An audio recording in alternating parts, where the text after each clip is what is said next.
प्रभु यीशु मसीह के मधुर और मीठे नाम में आज दिनांक 20 मई दिन शुक्रवार को हम आप सब अपम के श्रोताओं का हार्दिक स्वागत करते हैं। आज के दिन के लिए जो वचन है वो लिया गया है भजन संहिता के पुस्तक उसका 39 अध्याय उसका 2 पद। वचन कहता है, मैं मौन धारण कर गूंगा बन गया और भलाई की ओर से भी चुप्पी साधा रहा और मेरी पीड़ा बढ़ गई।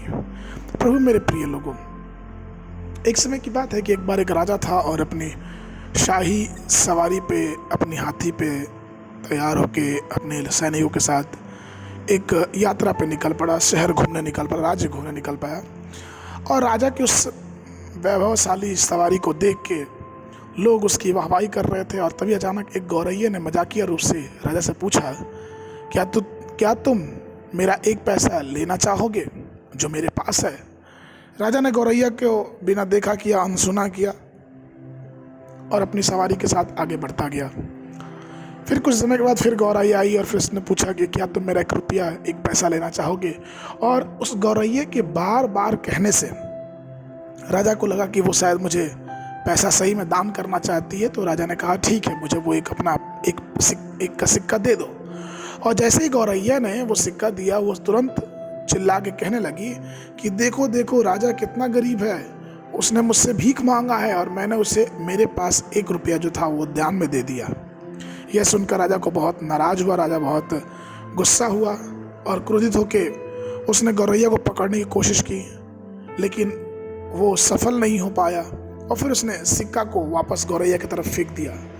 और इस तरह से जब गौरैया ने देखा कि राजा ने उस सिक्के को उसकी ओर फिर से फेंक दिया है, तो वो चिल्ला के बोली कि ये देखो, ये राजा कितना कायर है, ये मुझसे डरता है और मेरा पैसा लौटा दिया। इस प्रकार के दोनों पहलू में राजा को बहुत ही अपमान सहना पड़ा। यदि राजा इस अपमान से बचना चाहता तो जरूरी होता है कि वो गौरैया की एक भी बात ना सुनता, क्योंकि उसे एक सिक्के की जरूरत नहीं थी। वो चुपचाप अपना काम करता और उस प्रकार से अपना मान सम्मान बनाए रखता।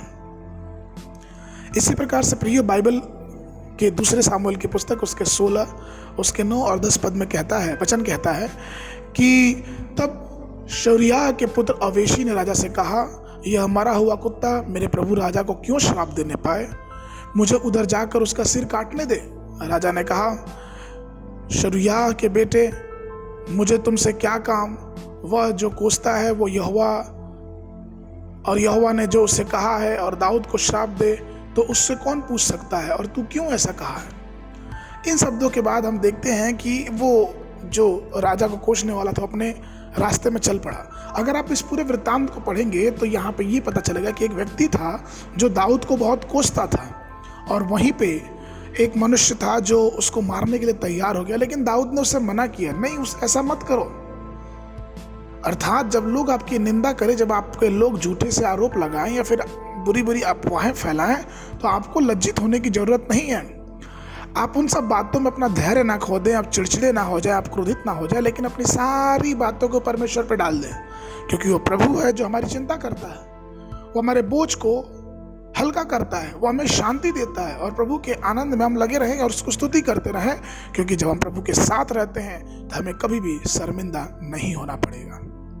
आज के वचन के लिए जो पद है वो लिया गया है नीति वचन की पुस्तक उसका 26 अध्याय उसका 4 पद। वचन कहता है, मूर्ख को उसकी मूर्खता के अनुसार उत्तर न देना, ऐसा ना हो कि तू भी उसके तुल्य ठहरे।